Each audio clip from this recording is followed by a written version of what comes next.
ఓం శ్రీ గురుభ్యో నమ. భక్తులేమన్మందికి శుభాశీస్సులు తెలియజేస్తూ నేటి విషయం దేహంలో జీవుడు అనేవాడు ఏం చేస్తున్నాడు, ఈ దేహాన్ని విడిచిపెట్టేటప్పుడు ఎలా బయటికి వెళ్తున్నాడు, కర్మలు ఏ విధంగా ఆచరిస్తున్నాడు, గుణములతో ఏ విధంగా ఉన్నాడు, ఏ పనులు ఏ విధంగా చేస్తున్నాడు అనే జీవుడిని ఎవరైనా చూడగలుగుతున్నారా లేదా అనేటటువంటిది ప్రధాన విషయం. ఎవరు చూడగలరు అంటే జీవుడు అనేక కర్మలు చేస్తున్నాడు, అదేవిధంగా ఈ దేహాన్ని విడిచిపెట్టి బయటికి వెళ్ళిపోతున్నాడు.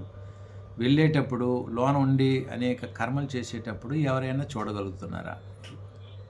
ఒకవేళ చూస్తే ఎవరు చూస్తున్నారు అనేది మనకి పరమాత్మ గీతాచార్యులు చక్కగా తెలియజేశారు.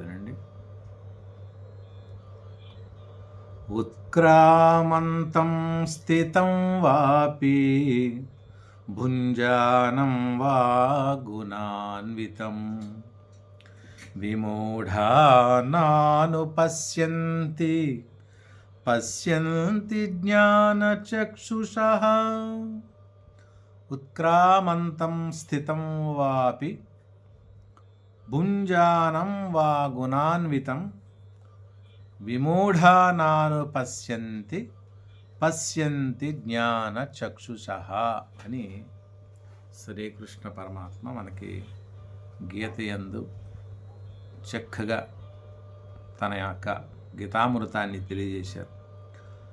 జీవుడు దేహము నుండి బయలు వెడలినప్పుడు అంటే బయటికి వెళ్ళేటప్పుడు, అదేవిధంగా దేహంలో ఉండేటప్పుడు, అనేక రకాలైనటువంటి విషయ భోగాలు అనుభవించేటప్పుడు,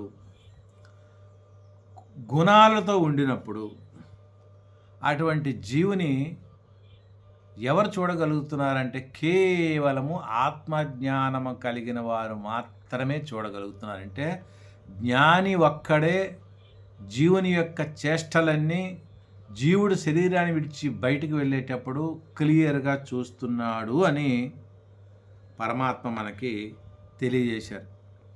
ఏ అవస్థలో కూడా ఏ సమయంలో కూడా ఇతరులు ఎవ్వరు చూడలేరు. అంటే ఆత్మజ్ఞానము కలవారైనటువంటి జ్ఞాని మాత్రమే జీవుని యొక్క పోకడలు రాకడలు వెళ్ళటము, ఆయన చేసే కర్మలు అనుభవించే విషయాలు అనుభవించేటప్పుడు ఏ విధంగా జీవుడు ప్రవర్తిస్తున్నాడో, ఏ విధంగా ఉంటున్నాడు అనేవాడు ఎవరు చూడగలుగుతున్నారో జ్ఞాని మాత్రమే అని చెప్పి పరమాత్మ మనకి ఉత్క్రామంతం స్థితం వాపి భుంజానం వా గుణాన్వితం విమూఢా నాను పశ్యంతి పశ్యంతి జ్ఞానచక్షుషః అన్నారు. కాబట్టి అందుకే అన్నారు కదా, ఆత్మసాక్షాత్కారం పొందినటువంటి వ్యక్తి, ఆత్మానుభూతి పొందినటువంటి వ్యక్తి జ్ఞానికే సకలం కనిపిస్తాయి, సకలం విశ్వమంతా తానే ఉన్నాడు. కాబట్టి అటువంటి లక్షణం ఎవరిలో ఉందంటే జ్ఞానిలో ఉంది. అందుకే జ్ఞానాగ్ని దగ్ధ కర్మాణం అన్నారు. ఒక్కసారి మానవునికి జ్ఞానము కానీ సంపూర్ణమైనటువంటి పూర్ణమైనటువంటి జ్ఞానగ్రస్తుడయ్యాడు అంటే ఆయనకి ఈ విశ్వంలో ఇంకా ఏమీ అవసరం లేదు. కోరికలు ఉండవు, దుఃఖాలు ఉండవు, నిత్యానందంతో ఉంటాడు.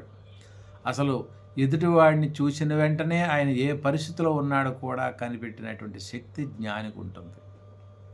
మరి అటువంటి జ్ఞాని మాత్రమే చూడగలుగుతాడు అని పరమాత్మ తెలియజేస్తున్నారంటే, ఇప్పుడు మనం అందరం ఉన్నాము, రకరకాల కార్యక్రమాలు చేస్తున్నాము, రకరకాల పనులు చేస్తున్నాము, ఇంటా బయట అన్ని కర్మలు చేస్తున్నాము.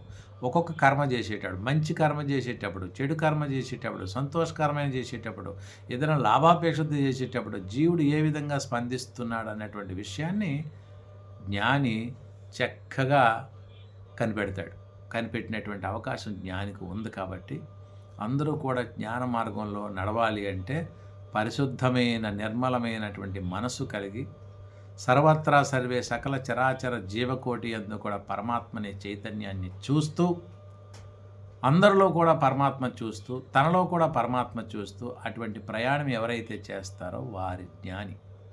అందుకే భారతీయ వేద గ్రంథాలన్నీ కూడా జ్ఞానికి మృత్యువు లేదు, పుట్టుక లేదు, మరణము లేదు, శాశ్వతుడు. పరమాత్మ ఏ విధమైతే శాశ్వతమే, జీవాత్మ ఏ విధమైతే శాశ్వతమే, జ్ఞాని కూడా శాశ్వతమైన వాడు.